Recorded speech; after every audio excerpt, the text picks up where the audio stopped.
1, 2, 3. Bravo. Voilà. Merci beaucoup. Hein. C'était spontané, ça fait plaisir. Donc, bienvenue pour cet atelier quartier populaire. Aujourd'hui, en fait, pourquoi on est là et pourquoi on a monté ce collectif, c'est qu'aujourd'hui, dans nos quartiers, le constat est quand même le même, voire peut-être il se dégrade. Les inégalités sont toujours là. Si on veut faire société, il faut qu'il y ait de la justice, tout simplement. Et que dans nos quartiers, aujourd'hui, et Hervé sera là aussi pour le dire et le dire fermement, il y a des inégalités, il n'y a pas de justice, en fait, dans nos quartiers, clairement. Et que... plus que ça, si on veut avoir de la justice, c'est que notre collectif est persuadé qu'en fait, au-delà des mesures qu'on pourrait prendre, il faut que ces mesures soient incarnées. C'est-à-dire qu'aujourd'hui, clairement c'est affiché, notre collectif veut investir le conseil municipal et le conseil métropolitain. Parce qu'on est persuadé que c'est par des personnes qui connaissent les quartiers, qui y vivent, qui y travaillent, qu'on pourra porter et incarner ces mesures. On va vous proposer aujourd'hui d'accueillir deux éminentes personnes qui vont pouvoir concrètement nous éclairer en fait sur d'une part le constat en fait avec Hervé Guéric, je t'invite donc à venir. Hervé Guéric est économiste et qui est aussi habitant de Bellevue depuis une trentaine, 40, non, 50 ans. 50 ans. Et je t'en prie, monte sur scène. On peut l'applaudir parce que Hervé, c'est un peu notre socle, c'est un peu, on a une sacrée énergie et je te remercie publiquement, mais on a aussi Hervé qui nous pose les choses et vraiment qui fait que là où nous on a du ressenti, on voit les choses, il nous ramène des faits et ça c'est super important parce que demain si on veut aussi que ça pèse, il faut aussi qu'on explique ce que c'est factuellement. Quelle place ont les élus pour porter ces sujets en fait et une deuxième personne qu'on a le plaisir aussi d'accueillir, c'est Radia. Et Sassi, on leur fait couper, c'est Radia et Sassi. Radia qui est juriste, mais qui est aussi militante associative sur le quartier Nantes-Nord. Alors j'ai perdu mes notes, mais qui était aussi, depuis 2009, était directrice d'un groupement d'intérêt public, le CDAH 44. Le CDAD 44, le Conseil départemental de l'accès aux droits de Loire-Atlantique. Voilà. Et toi, tu vas plutôt nous parler, en fait... de ce que ressentent les habitants et aussi des solutions que toi tu vois, en tout cas que tu as pu mener sur le quartier et justement aussi qu'est-ce qu'on peut porter auprès des élus. Très bien. Tu peux même ajouter que moi ça fait plus de 50 ans que j'y vis à Nantes-Nord. Plus de 50 ans, on peut l'applaudir. Voilà, donc je vais vous parler en fin de compte quelle place peuvent prendre les élus dans le cadre de la gestion, de l'accompagnement, du suivi ou de l'émancipation des habitants qui vivent dans les quartiers populaires de Nantes. Alors, j'avais noté un peu 3 axes qui me semblaient être vraiment importants en un quart d'heure en essayant d'être le plus rapide possible. Le premier axe, tout d'abord, c'est la prise de conscience de la réalité des quartiers par les élus. Moi, ça fait maintenant plus de 30 ans, depuis 1990, que je travaille dans le cadre de la politique de la ville, alors au titre d'une structure que je dirige et que je gère qui s'appelle le Compas. Et j'ai la chance de travailler à travers toute la France autour de cet enjeu, de cette question-là.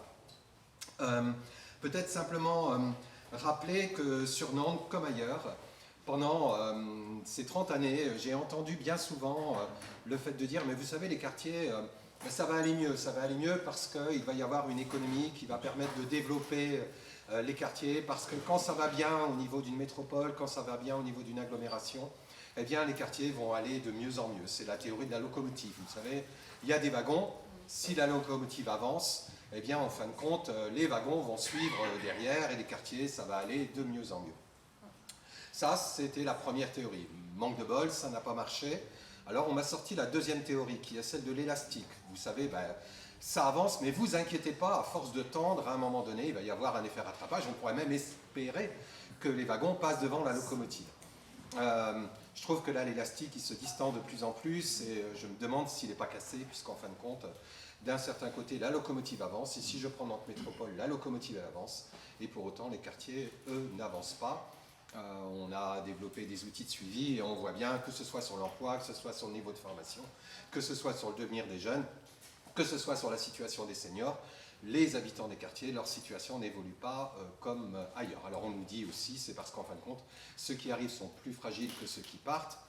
Tous les gens qui travaillent dans le domaine du logement social savent bien aujourd'hui que quand on a la chance d'avoir un logement social, on y reste très longtemps. Et qu'en fin de compte, le taux de mobilité dans les quartiers populaires est beaucoup plus faible que celui qu'on va observer, par exemple, dans un centre de Nantes ou dans d'autres quartiers nantais. Donc cette idée de se dire, c'est aussi parce que ceux qui rentrent sont plus fragiles que ceux qui partent, ce qui est aussi une réalité. Quand il y a un mouvement, en effet, c'est une réalité, mais ça ne suffit pas à expliquer l'accroissement des écarts. Alors, tout ça, moi, j'avais envie de faire le parallèle avec la situation nationale, puisque, après tout, on peut aussi se dire qu'on a, pendant très longtemps, moi, j'ai entendu une petite musique en 2017, 2018, 2019, cesser de nous dire, mais vous demandez plus de droits, vous demandez plus de prestations, mais on ne peut redistribuer que ce qu'on a gagné. Vous avez tous entendu cette petite chose. Sauf qu'aujourd'hui, on se rend compte en 2025 qu'en fin de compte, il y en a qui ont gagné beaucoup depuis 2017-18, il me semble. Et la redistribution, on ne l'a pas vue. Et aujourd'hui, on nous ressort la même machine ou la même logique en disant on ne pourra redistribuer que ce qu'on aura gagné, quoi. Donc à un moment donné, il faut se dire, cette question, on l'appelle comment, le ruissellement, je ne sais plus, j'ai entendu un terme, cette question du ruissellement, en gros, vertical, de ceux qui ont les moyens vers ceux qui n'en ont pas, ça ne marche pas. Eh bien, le ruissellement territorial n'existe pas non plus. C'est-à-dire, en gros, ce n'est pas parce qu'on a des territoires qui vont très bien que les autres territoires qui vont moins bien vont, eux, bénéficier de la dynamique des territoires qui vont bien. Eh bien, cette théorie du ruissellement ne fonctionne pas. Et je crois qu'on est tous d'accord pour dire, tant d'un point de vue vision politique nationale que vision locale, eh bien, si pour moi c'est le premier enseignement, eh bien, c'est que les élus prennent conscience que l'action politique, mais au sens politique, vision de la cité, gestion de la cité, eh bien, que l'action politique, elle est nécessaire pour réduire les écarts. On ne peut pas laisser faire. On ne peut pas attendre que ça aille mieux. Et surtout, on ne peut pas se dire que ça va forcément s'améliorer parce que la machine économique, le système va faire que ça va s'améliorer. Ce n'est pas vrai. S'il n'y a pas une décision politique forte, les écarts continueront à s'accroître. Tant d'un point de vue national que d'un point de vue local. Ce n'est pas seulement au niveau local, c'est aussi au niveau national. Et n'oublions pas aujourd'hui, pour un peu réduire des arguments qui pourraient sortir, la politique de la ville en France, c'est 80 € par an par habitant. 80 € par an par habitant. C'est que chic. C'est rien. C'est zéro. C'est une heure d'un enseignant. C'est juste pour dire ça, quoi. Voilà. Vous savez qu'un enfant en mode d'accueil, en crèche, c'est à peu près 10 € de subvention par heure, nous dit la CNAF. C'est une journée de présence d'un enfant en crèche. Et ça, c'est par an par habitant. Vous voyez bien ce que ça veut dire. Quand vous mettez votre enfant en crèche, vous bénéficiez d'autant de subventions en une journée que ne bénéficieront les habitants des quartiers populaires sur une année. Donc de ce fait-là, ce n'est pas avec ça qu'on va changer, ce n'est pas vrai, ce n'est pas avec ça qu'on va changer la vie des habitants. Donc ça, c'est le premier point, c'est cette question du ruissellement territorial qui n'existe pas. Et puis j'en voudrais une petite preuve, si je peux me permettre, c'est un truc moi qui m'a toujours tenu à cœur parce que c'est révoltant, c'est la disparition de la taxe d'habitation. Et la disparition de la taxe d'habitation, on nous la vend comme étant un système qui a permis à tous les habitants de bénéficier d'un plus économique. Eh bien oui, pour les ménages qui ont des bons niveaux de vie, pour les ménages qui ont des grandes maisons. Mais les habitants des quartiers, 40% d'entre eux ne payaient pas de taxe d'habitation avant. Quand on supprime quelque chose qu'on ne paye pas, on bénéficie de quoi au bout du compte? De zéro. De zéro. Eh bien, quand vous faites l'analyse, en moyenne, un habitant de Nantes a bénéficié autour de 750 € d'exonération annuelle de taxe d'habitation. Dans les quartiers, c'est 400. Vous multipliez ça par le nombre de ménages, à la fin de l'année, c'est 10 millions d'euros d'écart. 10 millions d'euros. OK? Entre ce qu'auraient dû percevoir les habitants des quartiers s'ils avaient bénéficié du même niveau d'exonération de taxe d'habitation, c'est-à-dire quelque part du même niveau de surplus économique dans leur budget que les habitants des autres territoires. 10 millions d'euros. Eh bien, globalement, en 10 ans, ils bénéficient, ils ont financé par eux-mêmes, par cette économie qu'ils font faire quand même, les habitants des quartiers financent par eux-mêmes, ce qu'apporte l'État au travers de l'Agence nationale de rénovation urbaine pour la rénovation des quartiers. Donc en 10 ans, trouvez-moi un investissement qui s'amortit en 10 ans, il n'y en a pas beaucoup. Donc c'est simplement pour dire que si on va jusqu'au bout de la logique, on voit bien que les habitants des quartiers ne sont pas les bénéficiaires de toutes nos politiques publiques. Alors je continue sur le deuxième niveau, qui pour moi est quelque chose de vraiment fondamental. C'est aussi comment, quand on est élu, on porte un regard différent sur le quartier. On n'est pas ni d'une certaine manière compatissant en disant bah voilà, les pauvres habitants des quartiers, etc. Et de l'autre côté, on n'est pas non plus en train de dire on fait plein de choses. Et puis regarde, enfin, excusez-moi, je caricature, mais bon, tout le monde brûle, on casse tout. Et à quoi ça sert cet investissement qu'on met en œuvre dans les quartiers? Alors c'est changer le regard qu'on a pour les habitants des quartiers. Si je vous dis que globalement les habitants de nos quartiers populaires sur Nantes Métropole, la première source de revenus, bah, c'est celle qui vient du travail. 63% du revenu des habitants des quartiers, c'est le travail. Et 20% viennent des prestations. C'est-à-dire que quand les habitants ont 1 euro de prestation, à côté, ils apportent à l'économie du quartier 3 euros. Je ne sais pas si vous faites le rapport entre les 20 euros et les 60 euros sur les 100 euros qu'ils gagnent au bout du compte. Moi, je dirais juste comme ça, le quartier le plus aisé de Nantes, Moncelet, 47% de revenus qui viennent du travail. 47%. Hein, parce qu'on a plein de retraites, et puis surtout, on a un truc, ça s'appelle comment? Revenu du patrimoine, c'est ça. Revenu du patrimoine, qui en fin de compte n'existe pas dans les quartiers, mais qui existe au niveau de ce quartier-là. Donc, quand on dit dans les quartiers, on ne vit que de prestations, je suis désolé, on vit beaucoup plus du travail en proportion de ses revenus quand on habite les quartiers de Nantes Métropole que quand on habite les beaux quartiers. Et ça, c'est un élément qu'il faut aussi mettre en avant. Puis je pourrais vous en donner des dizaines à ce niveau-là. Il me semble que le rôle aussi qu'on a, nous, enfin que vous avez, vous, en tant qu'élu, moi je ne suis pas élu, mais bon, que peuvent avoir les élus en général, et puis nous qui accompagnons les élus, eh bien c'est simplement de dire sans arrêt aux habitants, à tous les habitants par exemple de Nantes Métropole, eh bien prenez conscience que globalement les habitants ne sont pas des habitants qui ne vivent que de prestations, de redistribution, ce sont des habitants qui travaillent beaucoup plus. Je pourrais multiplier les exemples, mais je pense par exemple par rapport à l'ubérisation, on a fait toute une étude sur tous ces jeunes qui livrent les repas, qui ont les ménages, dont bénéficient les ménages, qui ne veulent pas sortir les soirs quand on est fatigué, quand il pleut, quand il vente, quand il neige, quand je ne sais pas quoi. Eh bien globalement, si vous allez sur le quartier du Sillon, ben, c'est quasiment 40% des jeunes hommes de moins de 40 ans qui sont inscrits dans cette démarche-là. Et alors, trouvez-moi un job plus merdique, moins bien payé, moins bien protégé, qui est compliqué, qui amène à sortir quand les enfants sont à la maison. On n'est jamais là le soir, on n'est jamais là le midi, on n'est jamais là le week-end.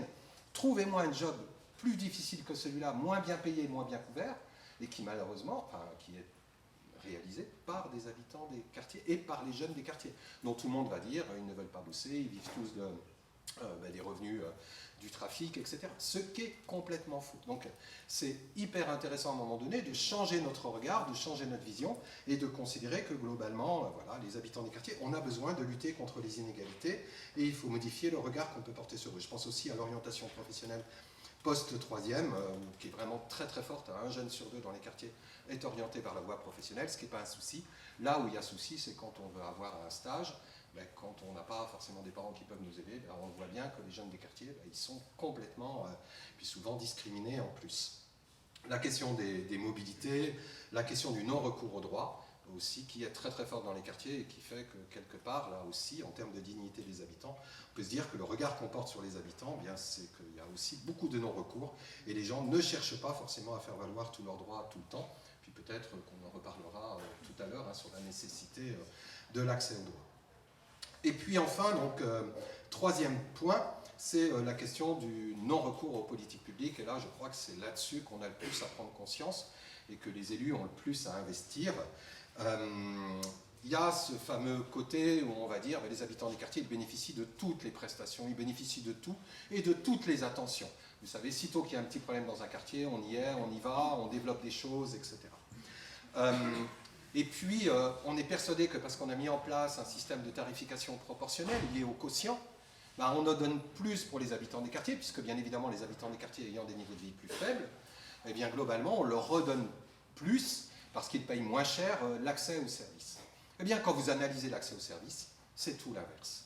Les habitants des quartiers sont hyper économes des finances publiques, mais pas par choix, je ne crois pas, mais par sous-consommation et sous-usage. Un enfant qui n'utilise pas, par exemple, le périscolaire, est un enfant qui ne va pas coûter directement.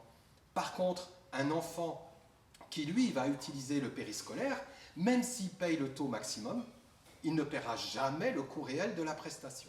Et je peux multiplier ça par plein de choses, par plein de politiques. Je pense par exemple aux politiques de la culture, de la petite enfance, hein, où les enfants vont beaucoup moins vers les modes d'accueil, parce qu'on a des parents qui travaillent un peu moins, parce qu'on n'ose pas non plus confier son enfant, etc.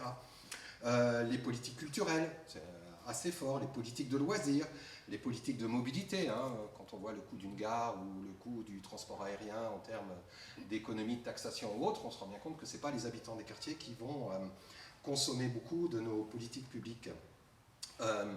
Et derrière, il y a un exemple, moi, qui me tient beaucoup à cœur, parce qu'ici, il y avait le débat autour de la sécurité sociale de l'alimentation, c'est tout simplement celui de la restauration scolaire, où nous sommes tous persuadés que parce qu'on a un système de tarification proportionnelle, eh bien globalement on va donner plus en matière d'aide à l'alimentation aux enfants des quartiers qu'ailleurs.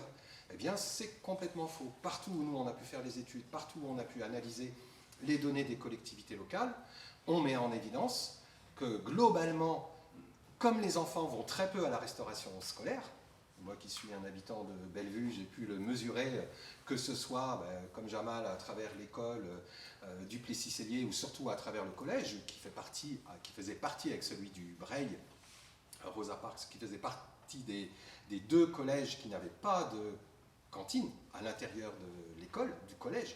Il n'y a pas de restauration scolaire au collège de Bellevue, par exemple, où en fin de compte, il y avait à l'époque, alors il y a un peu plus maintenant parce qu'il y a une tarification qui s'est un peu adaptée, mais il y avait une trentaine d'enfants sur les 250 qui allaient manger le midi à la restauration scolaire, alors qu'à l'échelle du département, c'est plus de 80%.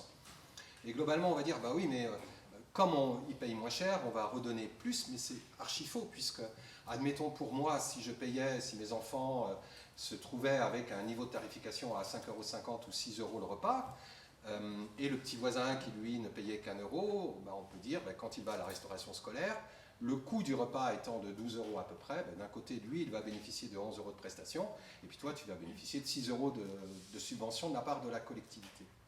Eh bien, le seul problème, c'est que le petit voisin qui, lui, n'y va qu'une fois par semaine, qui paye 11 € n'y va qu'une fois par semaine. Donc, en effet, à la fin de la semaine, il va bénéficier de 11 €. Par contre, mes enfants, et comme tous ceux qui ont un bon niveau de vie, eh bien, leurs enfants, parce que vous travaillez beaucoup, parce que le conjoint travaille, etc., les enfants vont toujours à la restauration scolaire. Donc chaque jour, ils bénéficient de 6 €. Eh bien, globalement, de prestations de la part de la ville. Eh bien, globalement, à la fin de la semaine, d'un côté, il y en a un qui a eu 11 € et l'autre qui a eu 30. Mais celui qui a eu 11, c'est plutôt le petit garçon ou la petite fille du quartier, et celui qui a eu 30, c'est plutôt mes enfants, par exemple. Et donc, derrière, eh bien, quand vous faites la somme de ça au niveau des quartiers, ça représente des centaines de milliers d'euros de différence entre les deux niveaux. Je peux vous dire sur deux villes, alors je ne vais pas vous les nommer, mais deux grandes villes sur lesquelles on a fait le travail, c'est quasiment 500 000 € sur chacune des villes, d'écart entre ce qu'auraient dû toucher les enfants pour leur alimentation s'ils avaient bénéficié du même financement que ce qu'ont touché les enfants des ménages les plus aisés. Et plus les quartiers sont riches, et plus il y a de financement pour l'alimentation des enfants. Sauf que ce mode de calcul inversé qui vise à dire mais on dépense combien, je peux refaire la même chose, hein, conservatoire de musique, l'opéra, voilà. Mais j'ai pas de problème avec ça. Tant mieux qu'on mette de l'argent pour les enfants qui sont issus de milieux favorisés, pour leur épanouissement. Mais qu'on arrive à mettre la même chose pour les autres. C'est surtout ça qui est intéressant.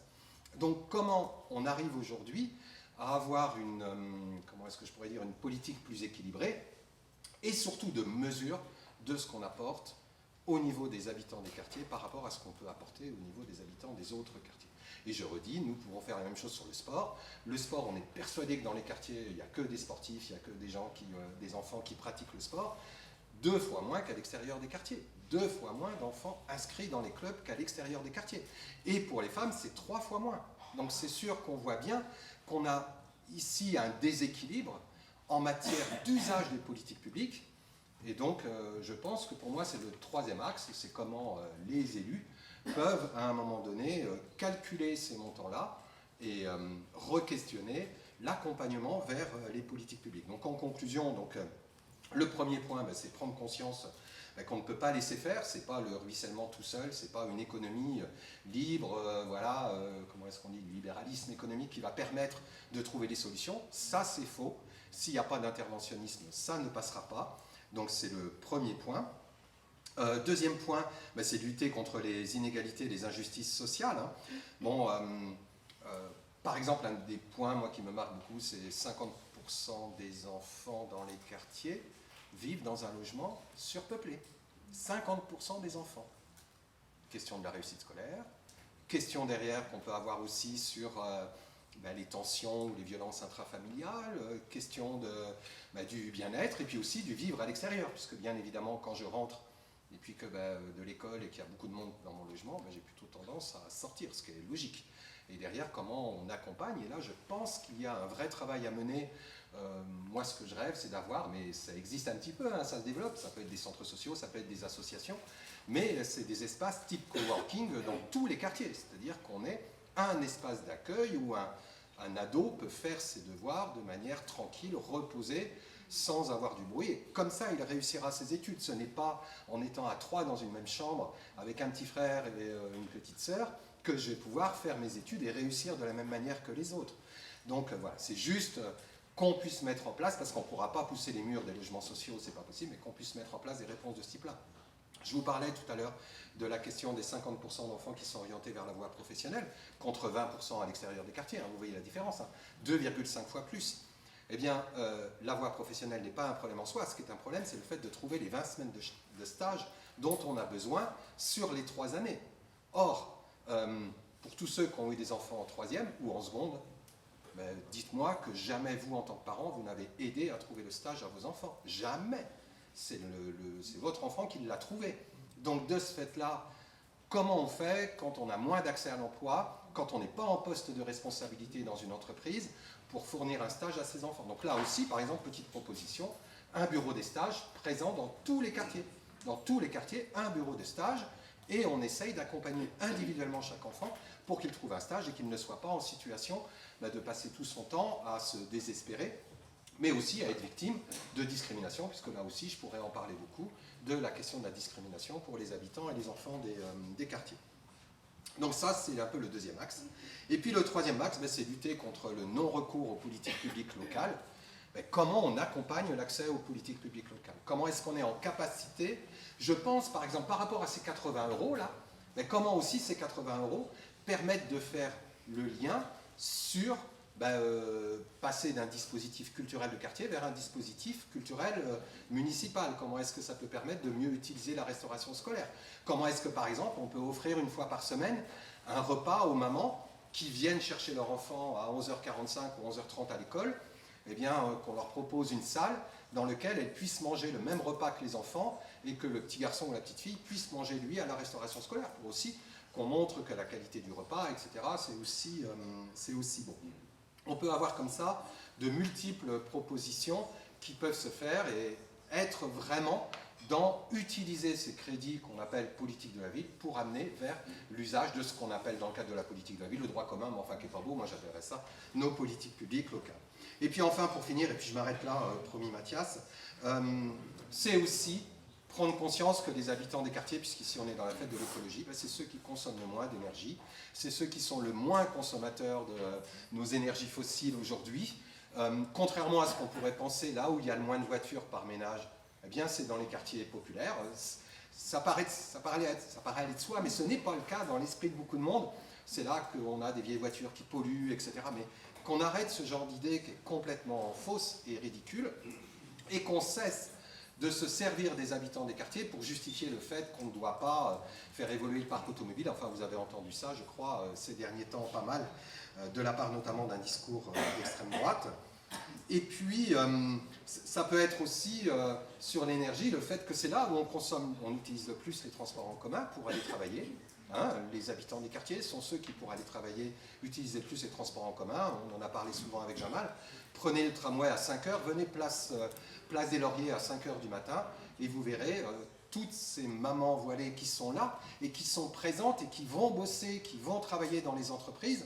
Et quand on les écoute parler, eh bien, tout simplement, elles expliquent comment elles vont passer d'une entreprise à une autre, avec les temps de déplacement, ça change tous les jours, comment c'est compliqué. Et là, je trouve que vraiment, on voit bien qu'on ne consomme pas d'énergie particulièrement. C'est là où on a le plus de personnes par mètre carré de logement, donc c'est là qu'on consomme le moins aussi en énergie locale. Et paradoxalement, et l'étude de Réseauville de ces derniers mois sur la consommation sur les îlots de chaleur, met en évidence que ce sont les habitants des quartiers partout en France qui sont les premières victimes du réchauffement climatique. Donc là aussi, on a un devoir de solidarité, d'accompagnement et de retour face à des gens qui sont les plus pénalisés par le réchauffement climatique et qui en même temps sont ceux qui sont le moins à l'origine de ce réchauffement. Voilà, j'ai essayé de dire ce que je pouvais dire.